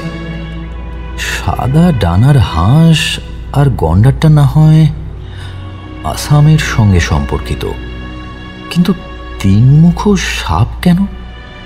এটা ইন্দ্রমোহন কিছুতেই বুঝতে পারলেন না। তিনি পকেট থেকে তার ছোট্ট একচোখা বাইনোকুলারটা বের করলেন। জয়ন্ত ভারী কৌতূহলী হয়ে ইন্দ্রমোহনের কার্যকলাপ দেখছিলেন। ওটা আবার কি? এটা ওই রিটায়ারমেন্টের সময় সিনিয়র অফিসার অরবিন্দ মেহরাজি গিফট করেছিলেন, খুব কাজের জিনিস। একচোখা বাইনোকুলারটা চোখে লাগিয়ে ইন্দ্রমোহন খুব ভালো করে বক্সটাকে চারপাশ দিয়ে পর্যবেক্ষণ করে বললেন, জয়ন্তবাবু, ফিঙ্গারপ্রিন্ট রিপোর্ট কি বলছে এই বাক্সটার ব্যাপারে? অনলি শ্যান্নাল স্যারের ফিঙ্গারপ্রিন্ট। আপনার কি মনে হয় সজ্জন যাদব বা সুলেখা দেবীর এতটাই ক্ষুরোধার বুদ্ধি যে এই বাক্সটায় হাত ঠেকানোর আগে গ্লাভস বা ওই জাতীয় কিছু পরে নিয়েছিল? তাহলে আপনার কাছে গ্লাভস আছে? না তো। ইন্দ্রমোহন নিজের পকেট থেকে রুমাল বের করে খুব আলগোছে বাক্সের ডালাটা খুলে ফেললেন। ভেতরে নাক ডুবিয়ে গন্ধ নিলেন পুরো 30 সেকেন্ড। তারপর বাইনোকুলারটা চোখে লাগিয়ে মিনিট দুয়েক কি যেন দেখে মুখ তুললেন। জয়ন্ত বাগচি অবাক হয়ে দেখলেন ইন্দ্রমোহনের মুখে একটা প্রচ্ছন্ন হাসির ছাপ ফুটে উঠেছে। ব্যাপার কি? চলুন জয়ন্তবাবু, থানায় যাব, মোবাইলের কল লিস্টটা দিয়ে দেবেন, আর একবার আপনার বাড়িতেও যাব। সুলেখার সঙ্গে একবার দেখা করা দরকার। এখনই কিছু জানতে চাইবেন না, শুধু এইটুকু বলতে পারি, চোর শুধু ধুরন্ধর নয়, অতি ধুরন্ধর। কিন্তু এত ধুরন্ধর হওয়া তো এক প্রকার অসম্ভব। যদি না, কিন্তু তাই বা কি করে সম্ভব? আচ্ছা জয়ন্তবাবু, আপনি কি ম্যারেড? হ্যাঁ, কিন্তু সন্তান আছে? তা আছে, এক মেয়ে। আর স্ত্রীকে ভালোবাসেন? হ্যাঁ, নিশ্চয়ই। কিন্তু এইসব কোয়েশ্চেন না, কিছুই না, আসলে আপনার ব্যক্তিগত কোনো কিছুই জানতে চাইছি না, শুধু। আর কিছুই বললেন না ইন্দ্রমোহন।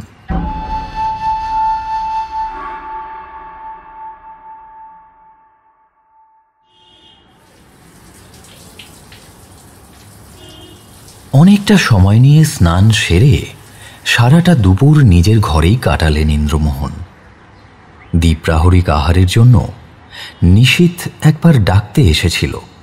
ইন্দ্রমোহন শুধু বলেছিলেন, 2 পিস টোস্ট আর কড়া করে 1 মগ কফি দিয়ে যা, তারপর নিজে খেয়ে দিয়ে শুয়ে পড় গিয়ে যা, আমাকে আর জ্বালাতন করিস না। সারা দুপুর ধরে পুলিশ রিপোর্ট আর মোবাইল কল রেকর্ডের লিস্ট, এই দুটো পাশাপাশি রেখে তার থেকে দরকারি পয়েন্টগুলো একটা ডায়েরিতে লিখে রাখলেন ইন্দ্রমোহন। তারপর শেষ দুপুরের দিকে মাথা আর ঘাড় টনটন করে ওঠায় চিত হয়ে শুয়ে পড়লেন।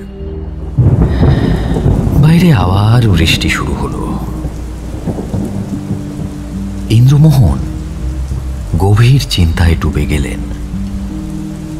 সুতোগুলো ধীরে ধীরে একটা একটা করে জ্বর ছাড়িয়ে বেরিয়ে আসছে বটে, কিন্তু একদিকে জ্বর ছাড়ালে সুতোর অন্য প্রান্ত আবার জুড়ে যাচ্ছে অন্য সুতোর সঙ্গে।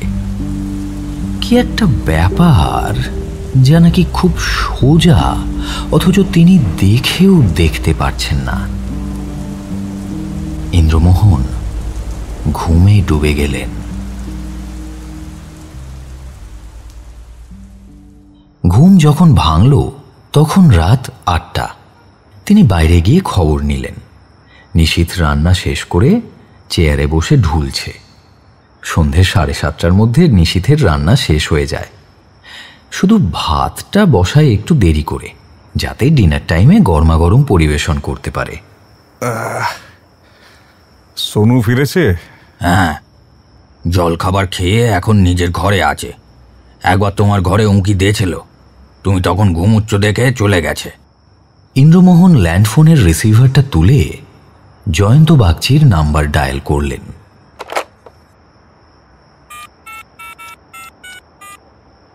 কি ঘুমিয়ে পড়েছেন? না না, ডিনার সেরে এই সবে কল লিস্টটা নিয়ে বসেছি। গুড। শুনুন, কাল সকালে সুলেখাকে ছেড়ে দিতে পারেন। আপনি ধরে ফেলেছেন নাকি? আরে না না, দোষী কে বা কারা সেটা কাল না হয় পরশুর মধ্যেই বেরিয়ে যাবে, কিন্তু সুলেখা নির্দোষ। আর ম্যাডামের সেই 5 সখীও স্বচ্ছন্দে উড়ে যেতে পারেন, তবে বাড়ির বাইরে পুলিশ প্রহরাটা থাক, কেউ যেন বেরোতে না পারে, একমাত্র সুবর্ণপ্রসাদ বাবু বাদে। ওনাকে কথাটা জানিয়ে দিন, বাকি কথা পরে হবে। শুভরাত্রি। রিসিভার নামিয়ে ফের ডায়াল করলেন ইন্দ্রমোহন। এবারের দূরভাষিক গন্তব্য সুবর্ণপ্রসাদ। তার জড়ানো আওয়াজে ইন্দ্রমোহন আন্দাজ করলেন রাতের দিকে ভদ্রলোকের মদ্যপানের অভ্যেস আছে। হ্যালো, এত রাতে কি ব্যাপার? Anything important? না, শুধু একটা ইনফরমেশন দরকার।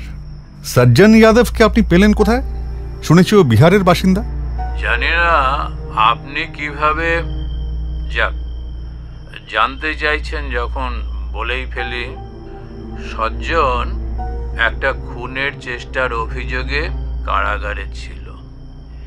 আমি ওকে ধরেছিলাম।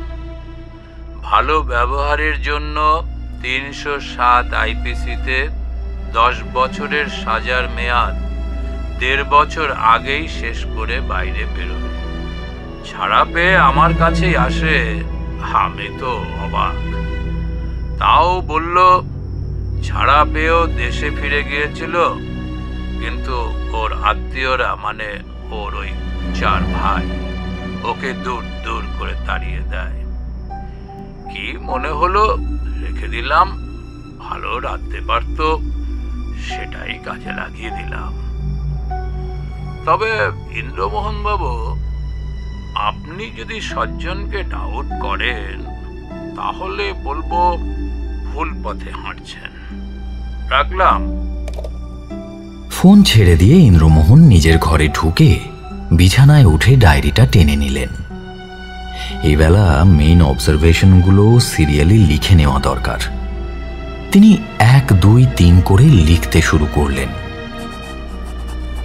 1 নম্বর, সুবর্ণপ্রসাদ সান্যালকে হুমকি চিঠি পাঠাচ্ছিল কে? পরে পাঠানো বন্ধ করে কেন মুখোশ পরে ভয় দেখাতে গেল? চিঠির একটা মানে হয়তো বের করা যায়, কিন্তু সুবর্ণপ্রসাদ বাবুর স্ত্রীকে ভয় দেখিয়ে কার কি লাভ? 2, বাইরে পুলিশ প্রহরা থাকা সত্ত্বেও একজন লোক বাড়ির মধ্যে ঢোকে কি করে? দেওয়াল যথেষ্ট উঁচু, তার উপর কাটা তার, সেটা ডিঙিয়ে যত বড় রনপা বা সিঁড়ি হোক, ঢোকা কি সম্ভব? 3, সুলেখার ঘরে মূর্তির বাক্সের মখমলটা গেল কেমন করে? জয়ন্ত বাগচির বাড়িতে গিয়ে সুলেখাকে ইন্টারোগেট করে যতটা ইনোসেন্ট মনে হলো, সে কি ততটাই সরল, নাকি তার সঙ্গে সজ্জন বা অন্য কারো কোনো যোগসাজশ আছে? 4, সজ্জন জেল খেটেছিল, জেল ফেরত একজন আসামিকে একজন পুলিশের বড় কর্তা কাজে রাখবেন কেন? এসব তো গল্প কথায় হয়। সুবর্ণপ্রসাদ বাবু কি কোনোভাবে সজ্জনকে আড়াল করার চেষ্টা করছেন? করলে কেন?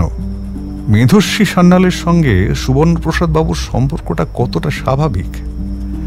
স্বামী স্ত্রীর মধ্যে বয়সের প্রচুর পার্থক্য থাকাটা অসম্ভব কিছু নয়, তবে কোথাও একটা গন্ডগোল আছে বলে মনে হচ্ছে কেন?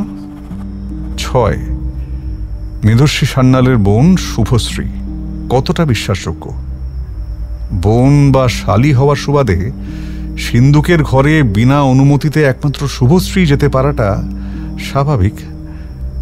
আচ্ছা, পুলিশ কি সত্যি শুভশ্রী বা মেধশ্রী এবং সুবর্ণপ্রসাদ বাবুর ঘরে চিরুনি তল্লাশি চালিয়েছিল? আফটার অল প্রাক্তন পুলিশ কর্তা বলে কথা, একটা চাপের ব্যাপার তো রয়েই যায়। 7, অখিলেশ গিয়ে দেখেছিল ড্রয়ার বন্ধ, অথচ মেধশ্রী সান্যাল অখিলেশকে বলেছিলেন ড্রয়ার খুলে অ্যালবাম নিয়ে আসতে। ইচ্ছাকৃত? 8, বাড়ির কোনো সদস্যের মুখেই ধরা পড়ে যাওয়ার চিহ্ন পাওয়া যাচ্ছে না, সবাই কেমন যেন খুব ঢিলে ঢালা।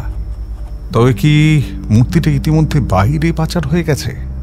পাঁচিল ডিঙিয়ে মূর্তি বাইরে ছুড়ে দেওয়া হয়েছিল, নাকি মূর্তিটা আদৌ চুরিই যায়নি? 9, একই দিনে মেধশ্রী সান্যালের 5 বান্ধবীর আশা, জানালার বাইরে মুখোশের আবির্ভাব আর মূর্তি গায়েব, এই 3টি ঘটনা কি একে অন্যের সঙ্গে জড়িয়ে? 10 বাক্সের মধ্যে ওটা কিসের দাগ? মূর্তির। কিন্তু মখমলের উপর মূর্তি থাকলে তো কাঠের বাক্সের তলদেশে দাগ থাকার কথা নয়। তবে 11 কল লিস্ট। ক মেধশ্রী সান্যালের কল লিস্ট। সবচাইতে বেশি কল হয়েছে 3টি নম্বরে। সেগুলো হলো খ শুভশ্রীর কল লিস্ট বলছে যে 3টে নম্বরে কল গিয়েছে এবং এসেছে তাদের মধ্যে একটি নম্বর দিদির কল লিস্টেও কমন। এই একই নম্বরে দুজনেই কথা বলেছেন বহুবার। একে জবাব দেবেন জয়ন্ত বাগচি। 12 সবচাইতে বড় আবিষ্কার। যেদিন যেদিন মুখোশের আবির্ভাব হয় সেদিন সেদিনই বাড়িতে কোনো না কোনো অতিথি এসেছিল আর মূর্তিটা সিন্দুক থেকে বের করে দেখাতে হয়েছিল। কোনো যোগসূত্র? কলম কামড়ে ভাবতে ভাবতে ইন্দ্রমোহন উঠে গিয়ে জয়ন্ত বাগচির নম্বরটা ডায়াল করলেন। সন্দেহজনক নাম্বারগুলো বলে নাম জানতে চাইলেন। জয়ন্ত বাগচি নাম বললেন। তারপর ইন্দ্রমোহন জিজ্ঞেস করলেন, আচ্ছা, একটা পার্টিকুলার নম্বরে দেখছি মেধশ্রী শুভশ্রী দুজনেই অনেকবার ফোন করেছে। ওটা সজ্জন যাদবের নম্বর স্যার, আমিও দেখেছি। কিন্তু এতবার ফোন করেছে কেন সেটা কিছুতেই বুঝতে পারছি না। বাড়ির পাচকের সঙ্গে বাড়ির মালকিনের আর তার বোনের কি এমন দরকার থাকতে পারে যে দিনে 2-4 করে ফোন না করলেই নয়? ব্যাপারটা আমাকেও ভাবাচ্ছে। অবশ্য শেষের দিকে দেখুন যোগাযোগটা কমে এসেছে। হ্যাঁ দেখেছি স্যার, ওটা আরেকটা খটকা। এতদিন দিব্যি কথা হচ্ছিল, ধীরে ধীরে ব্যাপারটা কমে গেল কেন? অন্য দিক দিয়ে ভাবলে এটাও হতে পারে যে মালকিন ফোন করে খাবার অর্ডার করছেন। সন্দেহের কোনো ব্যাপারই হয়তো নেই। ওরে বাবারে, আপনি পুরো গুলিয়ে দিলেন। কিভাবে যে এগোই? ভাবতে হবে, আরো ভাবতে হবে। এখন ছাড়লাম। ইন্দ্রমোহন ফোন রেখে বিছানায় শুয়ে পড়লেন। ভাবতে হবে, আবার শুরুর থেকে ভাবতে হবে। যদি ভাবনায় বাধা পড়ল, ইন্দ্রমোহন বিরক্ত হলেন। খালি দরজা বন্ধ করে ভাবলি হবে? খেতে এসো, আমি বেশি রাত জাগতে পারবো নি, শরীরটা ভালো নেই। না, নিশীথ ঠিকই বলেছে, খালি পেটে মাথা ভালো কাজ করে না। ইন্দ্রমোহন খাবার টেবিলে এলেন। সন্মোহ আগে থেকেই অপেক্ষা করছিল। সে শুধু একবার বাবার দিকে তাকিয়ে দেখল, কোনো কথা বলল না। সে জানে কোন সময় বাবাকে ফালতু প্রশ্ন করে বিরক্ত করতে নেই। আচ্ছা সোনু, এই আমাদের দোতলায় ভেতর বাড়ির বারান্দায় যেখানে ওই রেলিংটা আছে, তার গোড়ার দিকে যদি একটা দেওয়াল ঘড়ি ঝোলাতে যাই তাহলে সিঁড়ি লাগবে, তাই না? সে তো লাগবেই। বাড়িতে সিঁড়ি আছে? না, সেটা নেই। সে না হয় একটা কিনে নেওয়া যাবে, কিন্তু আমাদের অত বড় একটা গ্র্যান্ডফাদার ক্লক থাকতে। ঘড়িটা এখানে মেইন না রে, কিভাবে ঝোলাবো সেটাই প্রধান। ধর ঘড়ির জায়গায় একটা ছোটখাটো ছবিও তো হতে পারে। সিঁড়ি লাগলে বলো, কাল এনে দেবো। আহা, বাপ ছেলের কি বুদ্ধি! আরে বাবু, সিঁড়ি বেয়ে উঠতে হবে কেন? দোতলার বারান্দায় শুয়ে পড়ে বাইরে হাত বাড়িয়ে পেরেকে ঝুলিয়ে দিলেই তো ল্যাটা চুকে যায়।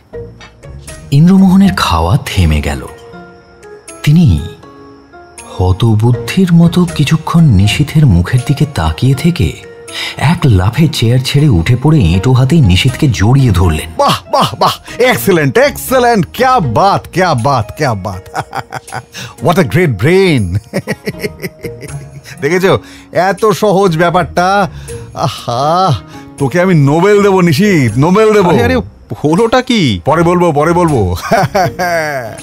বলেই এঁটো হাতেই ইন্দ্রমোহন নিজের ঘরে ঢুকে গেলেন। নিশীথ বোকার মতো দাঁড়িয়ে রইল।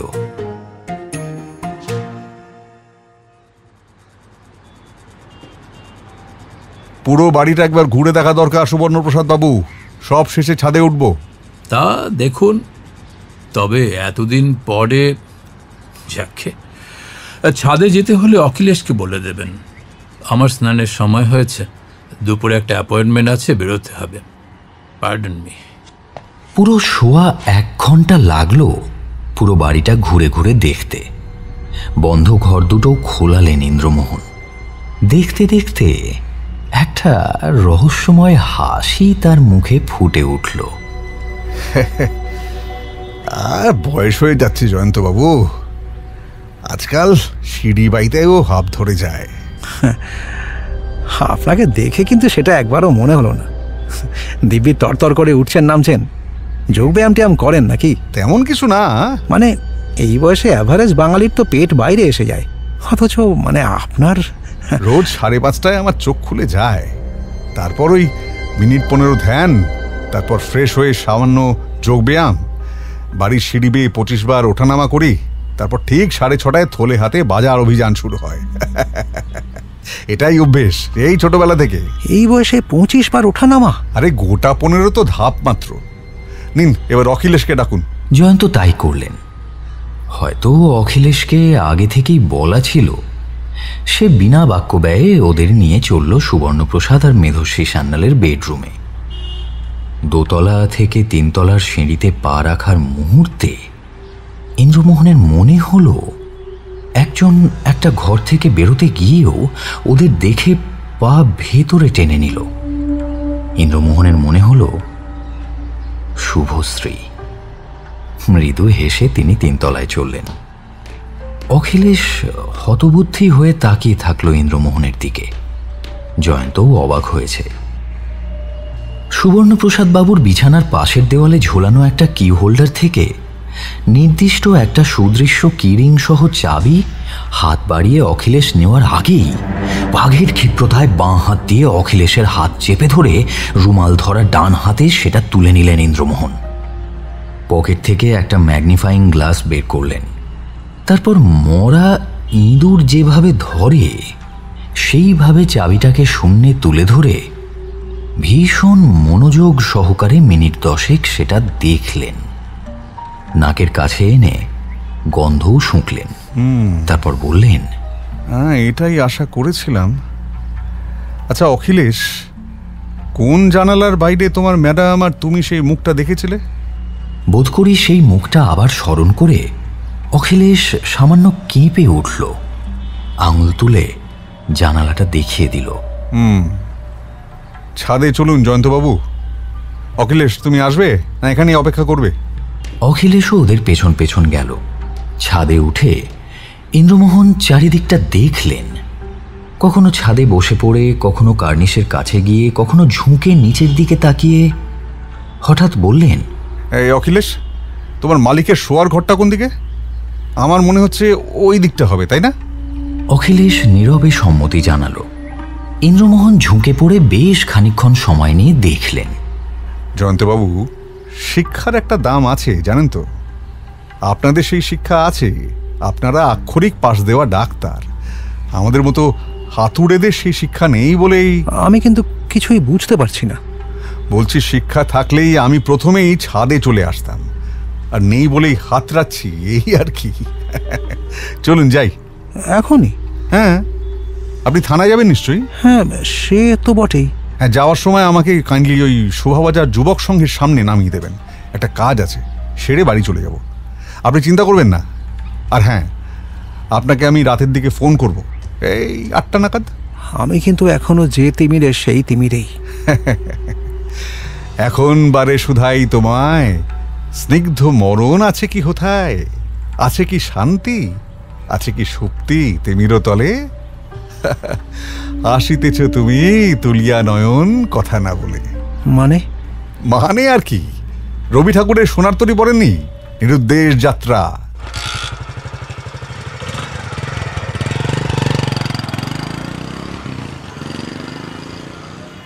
শোভাবাজার যুবক সংঘের সামনে ইন্দ্রমোহনকে নামিয়ে দিয়ে জয়ন্ত বাগচি চলে গেলেন। ইন্দ্রমোহনও দ্বিরুক্তি না করে পাশের একটা গলিতে সিঁধিয়ে গেলেন। তিনি জানতেন, বড় রাস্তার ওপর দাঁড়িয়ে থাকলে যেতে যেতেও লুকিং গ্লাসে জয়ন্ত বাগচি তাকে দেখছেন। আফটার অল পুলিশ অফিসার, সন্দেহ হলেই গোপনে লক্ষ্য রাখবে। এদিকের অলিগলি ইন্দ্রমোহন অল্প বিস্তর চেনেন। মিনিট করে এগলি সেগলি ঘুরে একটা চায়ের দোকান থেকে এক ভাঁড় চা খেয়ে ফের বড় রাস্তায় ফিরে এলেন। তারপর চারিদিকে একবার তীক্ষ্ণ নজর চালিয়ে পা বাড়ালেন সুবর্ণপ্রসাদ সান্যালের বাড়ির দিকে। বাড়ির বাইরে কনস্টেবল দুজন দাঁড়িয়েছিল। তারা ইন্দ্রমোহনকে দেখেই দরজা খুলে দিল। ভেতরে পা দিতেই রাজকুমার জানালো মালিক বাড়িতে নেই। ইন্দ্রমোহন এটাই চাইছিলেন। তিনি কোনো কথা না বলে পা বাড়ালেন। সামনে অখিলেশ তাঁর দিকে ভ্রু কুঁচকে তাকিয়ে রয়েছে। তোমার মালকিন কোথায়? আগে মালকিন তো হাতে সময় নেই, তাড়াতাড়ি বলো। দোতলায় উঠে বাঁদিকে 2 নম্বর দরজা। ইন্দ্রমোহন তরতর করে সিঁড়ি বেয়ে উঠে নির্দিষ্ট দরজার বাইরে দাঁড়ালেন। দরজা খোলা, তবে পর্দা ফেলা। ভেতর থেকে দুটি নারী কণ্ঠ আবছাভাবে ভেসে আসছে। আসতে পারি? মুহূর্তে কণ্ঠগুলি থেমে গেল। পর্দা সরিয়ে শুভশ্রী দেবীর মুখ উঁকি মারল এবং তৎক্ষণাৎ ইন্দ্রমোহন ভেতরে প্রবেশ করলেন। মেধশ্রী সান্যাল দাঁড়িয়ে পড়েছিলেন। এ কি আপনি এই সময়? হ্যাঁ, আসতেই হলো। না, এবার কোনো প্রশ্ন নয়, এই 2-1টা ইনফরমেশন দিতে এলাম। তা আপনার পুলিশ সঙ্গীটি কে যে দেখছি না, টায়ার্ড হয়ে পড়লেন নাকি? তিনি আসবেন, দলবল নিয়ে আসবেন, তারপর বসবেন, জলখাবার খাবেন। আপাতত আমি বসছি, আপনারাও বসুন। মিনিট 50 পরে ইন্দ্রমোহন 2 হাত 2 পকেটে ঢুকিয়ে গুনগুন করে গান গাইতে গাইতে বাড়ির বাইরে এসে একটা ট্যাক্সি ধরে নিজের বাড়ির দিকে চললেন। বাড়ি ফিরে বেশ ভালো করে স্নান সারলেন। তারপর সারা দুপুর আধশোয়া হয়ে মাইকেল স্টোনের অ্যানাটমি অফ ইভিল বইটার প্রায় অর্ধেক পড়ে ফেললেন। বিকেলের দিকে উঠে ফোন করলেন জয়ন্ত বাগচিকে। আপনি থানায় আছেন? না, একটা কাজে কোর্টে এসেছি, বলুন না। আমি আধা ঘন্টার মধ্যে আসছি। আপনি কি থানায় ফিরে আসতে পারবেন? না হলে বরং কাল সকালে। না না, আমি ফিরে আসবো, তবে আধ ঘন্টা না, আপনি ঠিক 1 ঘন্টা পরে আসুন, তার মধ্যে আমি ঢুকে যাব। বেশ, তার মানে ওই 6:30, তাই তো? আরেক কাজ করুন, ঠিক 7টায় সুবর্ণপ্রসাদ বাবুকে ডাকুন। স্যারকে? কোথায়? আপনার থানায়। কিছু একটা এক্সকিউজ দিয়ে আনান। যে কথাটা বলতে চাই সেটা ওনার বাড়িতে বসে বা ফোনে হবে না। ইন্দ্রমোহন কথা না বাড়িয়ে ফোন ছেড়ে দিলেন। তারপর সান্ধ্য আহার সেরে ট্যাক্সি ধরে সোজা জোড়াবাগান থানার সামনে যখন নামলেন, ঘড়িতে তখন ঠিক 6:24। স্যারকে আসতে বলে দিয়েছি, কিন্তু কি ব্যাপার বলুন তো? স্যার তো বেশ রেগে আছেন। কোথায় নাকি যাওয়ার কথা ছিল, কেউ একজন আসবে দেখা করতে, এই সব বললেন। আপনার নাম নিয়ে আপনি নিজে ডেকেছেন, এইসব কথা বলে কোনো মতে শান্ত করতে হয়েছে। এলে সামলাবো কী করে বুঝতে পারছি না। বলছি, মানে এনিথিং সিরিয়াস? কোনো ক্লু পেয়েছেন নাকি? ওয়েট, এত তাড়াহুড়ো করছেন কেন জয়ন্তবাবু? আপনার স্যারকে সামলানোর ভার আমার। এক কাজ করুন দেখি। বলুন। আমার সামনে চুপটি করে বসুন আর আমি যা বলি তা স্রেফ শুনে যান। এটাই আপনার কাজ। তবে পুলিশি কাউন্টার কোয়েশ্চেন করতেই পারেন, আফটার অল এটা আপনার কেস। হ্যাঁ, বেশ, বসলাম। শুনুন, প্রথমে মুখোশের ব্যাপারটায় আসি। ওই কোনো পূর্বতন দাগি অপরাধীর গপ্প সপ্প সব বাজে কথা। পুরো ঘটনাটায় কোনো রণপার অস্তিত্বই ছিল না। তাহলে প্রশ্ন হলো, মুখোশ 3 তলা অবধি উঠল কি করে? খুব সোজা ব্যাপার। আমার বাড়ির একজন সদস্য এর কৃতিত্ব পাবে। অর্থাৎ ছাদের চাবি খুলে ছাদ থেকে সরু কালো সুতো দিয়ে ঝোলানো হয়েছিল সেই মুখোশটা। মাই গড! ইয়েস। কে ঝোলালো? ওই বাড়িরই এক অতি সজ্জন ব্যক্তি, সজ্জন যাদব। হ্যাঁ, ওই রাধুনিটা। But why? এই হোয়াইটাই আমাকে প্রচুর ভাবিয়েছে। তার আগে প্রশ্ন হলো, সজ্জন যাদব চাবি পেল কোত্থেকে? চাবি তো সুবর্ণপ্রসাদ বাবুর বেডরুমের দেওয়ালে ঝোলানো থাকে, তাই না? অখিলেশ, আমিও তাই ভেবেছিলাম। কিন্তু চাবিটাকে ম্যাগনিফাইং গ্লাসের নিচে ধরে আর গন্ধ শুকে একটা অতি সূক্ষ্ম বিষয় আমার নজরে আসে। সেটা হচ্ছে সাবানের গন্ধ। খুব ম্লান, তবে আমার মতো সারমেয় নাসিকাকে ফাঁকি দেওয়া অতটা সহজ নয়। তখনই ব্যাপারটা আমার কাছে পরিষ্কার হয়ে গেল। ছাদ খোলা হয়েছে অনেকবার। যদি সাবান মাখা হাতে কেউ ধরেও থাকে, তাহলেও বারবার ব্যবহারে সাবানের গন্ধটা থাকার কথা নয়। তার মানে ওই সাবানের উপরে ছাদের চাবির ছাপ তুলে কেউ ডুপ্লিকেট চাবি বানিয়েছে, আর আসল চাবিটা ভালো করে না পরীক্ষা করেই হয়তো তাড়াহুড়োয় দেওয়ালে ঝুলিয়ে রেখে চলে গেছে। সেই চাবি আর ব্যবহৃত হয়নি। এরপরে সজ্জন যতবার ছাদের তালা খুলেছে সেই নকল চাবি দিয়েই। অখিলেশের তো বেডরুমে পারমিশন ছিলই, তাহলে তার নকল চাবি বানানোর খুব দরকার ছিল কি? কিন্তু সজ্জন মানে তার কি? বলছি বলছি বলছি এবারে একটু পেছনে যাব, একটা গল্প বলবো, অবিশ্বাস্য হলেও সত্যি। সুবর্ণপ্রসাদ বাবুর বয়সের সঙ্গে মিসেস সান্যালের বয়সের ফারাকটা নিশ্চয়ই চোখে পড়েছে আপনার। মিসেস সান্যাল এখন 36। এবার বুঝতে পারছেন নাকি এখনো সবটা খুলে বলতে হবে? সবাই যে ভুল করে তা অবশ্য নয়, কিন্তু মেধস্বী করলেন। মাই গড, শেষমেশ সজ্জন মানে আলাপ হলো কি করে? মানে এটা বোকার মতো কথা হলো। রান্নাঘরে মেয়েদের অবাধ গতি, ফলে যা হয় হলো। আপনার ভাষায় লেডি কিলার সজ্জন যাদব সান্যাল ম্যাডামকে খুশি করতে লাগলো। খুব সম্ভবত আপনার স্যার যখন ক্লাবে ফ্লাবে বা বাইরে যেতেন তখনই এই খবরটা জেনে ফেলেছিল সুলেখা, তাই তাকে হাজতে পাঠাবার ব্যবস্থা হয়েছিল। অবশ্য আরেকজনও জানতো, তিনি শুভশ্রী দেবী। এইবার কাহানি মে টুইস্ট হলো এইটাই যে সজ্জন আসলে ভালোবেসেছিল ওই শুভশ্রী দেবীকে, শুভশ্রী দেবীও তাই। ওরে বাবা, এই যে ডাবল এজেন্টের গল্প, আমার মাথা কাজ করছে না। স্বাভাবিক স্বাভাবিক। এইবার একদিন সুযোগ বুঝে শুভশ্রী দেবী দিদিকে ব্ল্যাকমেল করতে শুরু করলেন, প্রমাণ সমেত। শুভশ্রী দেবীর হারাবার কিছুই নেই, সে আশ্রিতা। কিন্তু মিসেস সান্যালের বিশাল প্রেস্টিজ ম্যাটার, এই বাড়ি, প্রপার্টি, সোশ্যাল স্টেটাস কম ব্যাপার। প্রথমে টাকা চাওয়া হলো, তারপরে সোনার হাঁস একেবারে মেরে ফেলার অফার। রফা হলো মূর্তিটা পেয়ে গেলে শুভশ্রী দেবী সজ্জনকে নিয়ে এই বাড়ি ছেড়ে চিরতরে চলে যাবেন।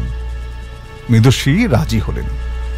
3 মাথায় এক হলো, ঠিক হলো যেদিন যেদিন অতিথিরা এসে মূর্তি দেখতে চাইবেন সেই দিনই সজ্জন ছাদ থেকে মুখোশ নামিয়ে ভয় দেখাবে। চাবি এনে দিলেন মেধস্বী। সম্ভবত সজ্জন চাবি নকলের কাজটা করেছিল। আমার আন্দাজ আগের চিঠি পাঠানোর কাজগুলো শুভশ্রীর মস্তিষ্ক প্রসূত। কিন্তু শুধু ভয় পেয়ে আতঙ্কের অভিনয় করলেই তো হবে না, একটা সাক্ষী দরকার। তাই এই অখিলেশ। এবার বুঝলেন? একদম ড্রয়ার লক করে অখিলেশকে পাঠানো। অবশেষে সেদিন কাজ দিল। যদি সুবর্ণপ্রসাদ বাবু মূর্তিসহ বাক্সটা নিয়ে 3 তলায় যেতেন তাহলে অপরাধীদের আরো একটা সুযোগের অপেক্ষা করতে হতো। কিন্তু সার্চ করে তো কিছু পাওয়া যায়নি। বলছি 3 তলায় যখন হইচই হচ্ছিল তখন শুভশ্রী দেবী টুক করে নেমে এসে মকপল সমেত মূর্তিটা নিজের ঘরে রেখে দিলেন। সুবর্ণপ্রসাদ বাবু নিচে এসে আবিষ্কার করলেন মূর্তি হাওয়া। তারপরে শুভশ্রী নিচে গিয়ে সজ্জনের হাতে শুধু মকমলটি অর্পণ করলেন। সজ্জন সুলেখার ঘরে গিয়ে বিছানার নিচে মকমল রেখে দিল, আর দিদিকে দেখতে যাওয়ার নাম করে শুভশ্রী দেবী 3 তলায় গিয়ে সাইতা দিদির হাতে মূর্তিটি অর্পণ করলেন। মূর্তিটি রাখা হলো ওই ঘরেরই কোথাও। এবার পুলিশ এলো, ফ্যামিলি মেম্বারদের বডি সার্চ করা হলো, মূর্তির বাক্সটাও খুলে পরীক্ষা নিরীক্ষা করা হলো। তারপরে হতাশ সুবর্ণপ্রসাদ বাবু বাক্সটা অখিলেশকে 3 তলায় সিন্দুকের মাথায় রেখে আসতে বললেন। পুলিশ জানিয়ে গেল পরদিন পুরো বাড়ি সার্চ হবে। আন্দাজ এই রাতেই এক সময় মেধস্বী দেবী মূর্তিটা আবার বাক্সে রেখে দিলেন। মূর্তিটা বাক্সতেই ছিল? হ্যাঁ, আপনি বলেছিলেন মূর্তিটা যথেষ্ট ভারী। মকমল না থাকায় বাক্সের তলদেশে মূর্তির একটা হালকা ছাপ পড়ে গিয়েছিল। ম্যাগনিফাইং গ্লাস না থাকলে চোখে পড়া মুশকিল। ছাপটা দেখে বুঝলাম। যাই হোক, পরদিন গোটা বাড়ি সার্চ করা হলো, কিন্তু মূর্তির বাক্সের ঢাকনাটা আবার খুলে আর কেউ দেখল না। ব্যাস, পুলিশি হাঙ্গামা মিটে গেল। মূর্তি চলে গেল শুভশ্রীর আলমারিতে। শুভশ্রী অপেক্ষা করছিল কখন পুলিশি পাহারা উঠে যায়, গেলেই সে আর তার প্রেমিক মূর্তি নিয়ে ভাগলবা হবে। আপনি কি করে জানলেন? সুবর্ণপ্রসাদ বাবু আজ বাইরে বেরোবেন শুনেই আমি প্ল্যানটা ছকে ফেলি। সুবর্ণপ্রসাদ বাবুকে বাইরে বেরোনোর সুযোগ করে দেওয়ার জন্য আমি আপনাকে ফোনে কি বলেছিলাম মনে আছে তো? আজ আপনি আমাকে নামিয়ে চলে যাবার পরে আমি গিয়েছিলাম সেই বাড়িতে, দেখা করলাম মেধশ্রী আর শুভশ্রীর সঙ্গে, সব খুলে বললাম।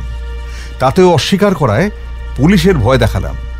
আপনারা যে আবার গোটা বাড়ি তন্ন তন্ন করে সার্চ করবেন এবং সেটা আমারই নির্দেশে বলার পরে বুঝতেই পারছেন। বলেছিলাম না, রয়্যাল ফ্যামিলির কাছে বাড়ি, প্রপার্টি, সোশ্যাল স্ট্যাটাস এইসবের ভ্যালু আকাশ ছোঁয়া। আশ্বাস দিলাম কাকপক্ষিতেও জানতে পারবে না, শুধু সজ্জনকে বিদায় করতে হবে চিরতরে। তারপর এই যে। ইন্দ্রমোহন পকেট থেকে কাগজের একটা প্যাকেট বের করে টেবিলের ওপর মোড়কটা খুলে ফেললেন। জয়ন্ত বাগচি এক প্রকার লাফিয়ে উঠে ইন্দ্রমোহনের হাত ধরে ফেললেন। হারিয়ে দিয়েছেন তো? Thanks thanks আলট। মানে কি বলে যে আপনাকে। সুবর্ণপ্রসাদ বাবুর আসার সময় হয়ে গেল। একটা ওই বড় সড়ো জলের গ্লাস হবে, যার মধ্যে এই 12 সেন্টিমিটারের একটা জিনিস ঢুকে যায়, আর একটা প্লেটও চাই। জয়ন্ত বাগচি আর অবাক হলেন না। তিনি একজনকে আদেশ দিলেন আলমারিতে রাখা পিতলের বড় গ্লাসটা এনে দিতে। ইন্দ্রমোহন মিটিমিটি হাসতে হাসতে গ্লাসের ভেতরে মূর্তি রেখে প্লেট দিয়ে ঢাকা দিয়ে দিলেন। তারপর বললেন, আসলে শার্লক হোমসের একটা গল্পে পেয়েছিলাম, সেটাই ঢুকে দিচ্ছি। সুবর্ণপ্রসাদ বাবু এলেন গজরাতে গজরাতে, এসেই ইন্দ্রমোহনকে আক্রমণ করলেন।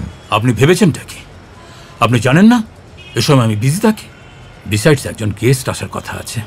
তাছাড়া রাধুনিটা যে আবার বাক্স প্যাটার্ন নিয়ে কোথায় উদা হলো কি জানে। এদিকে আমি সন্ধ্যের পরে। শান্ত হন সুবর্ণপ্রসাদ বাবু, বসুন বসুন। আমি কি অন্নপ্রাশনের নেমন্তন্ন খেতে এসেছি? কাজের কাজ তো কিছু করতে পারছেন না, উল্টে।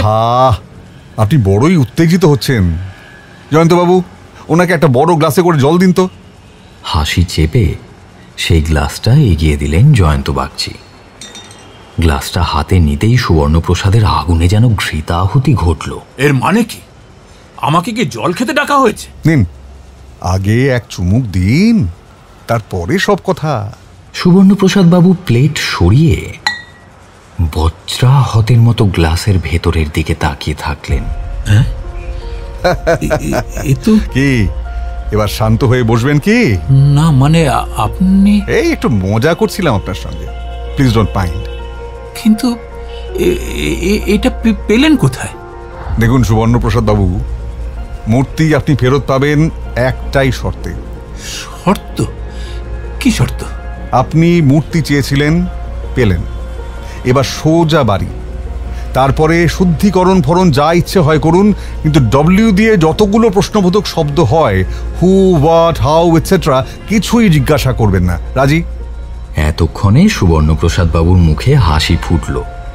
তিনি হাত বাড়িয়ে মূর্তিটা নিয়ে মাথায় ঠেকালেন। ইন্দ্রমোহন বাবু, আপনি। আমি না, এই জয়ন্ত বাগচি আর তার অ্যাসিস্ট্যান্ট সুখেন্দু মুস্তাফি, এরা দুজনেই কামালটা করেছে। আমি জাস্ট ওদের পাশে ছিলাম। আরও একটা কথা, আপনি কিন্তু আপনার নিজের ডিপার্টমেন্টের উপর ভরসা হারিয়ে ফেলেছিলেন। এটা ভবিষ্যতে আর করবেন না প্লিজ, কেমন?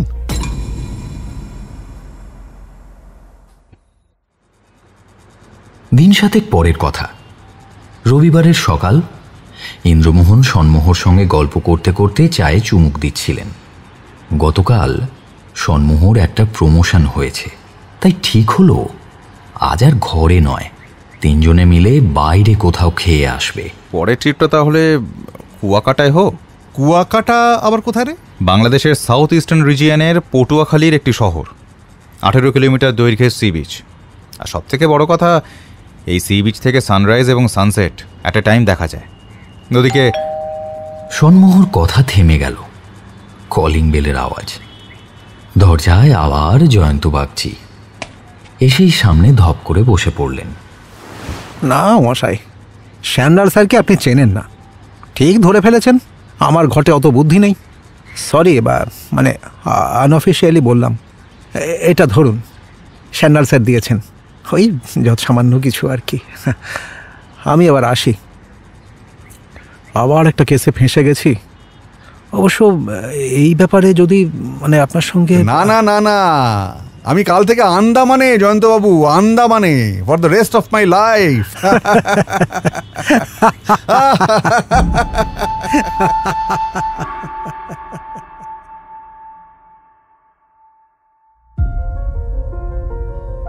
এতক্ষণ আপনি শুনছিলেন অজিতেশ নাগের কাহিনী গোয়েন্দা ইন্দ্রমোহন ও অসমাপ্ত দেবতা রহস্য, only on radio Milan audio story. গল্পটি ভালো লেগে থাকলে অবশ্যই লাইক করবেন এবং আরও নতুন নতুন গল্প শোনার জন্য সাবস্ক্রাইব করতে ভুলবেন না আমাদের official YouTube channel radio Milan audio story. আর সেই সঙ্গে আপনার যদি কোনো গল্প শোনার ইচ্ছে হয়, সেই গল্পের নাম অবশ্যই আমাদের সাজেস্ট করতে পারেন কমেন্ট সেকশনে। আগামী সপ্তাহে আরও একটি নতুন গল্প নিয়ে হাজির হব আমরা। শুনতে থাকুন রেডিও মিলন অডিও স্টোরি।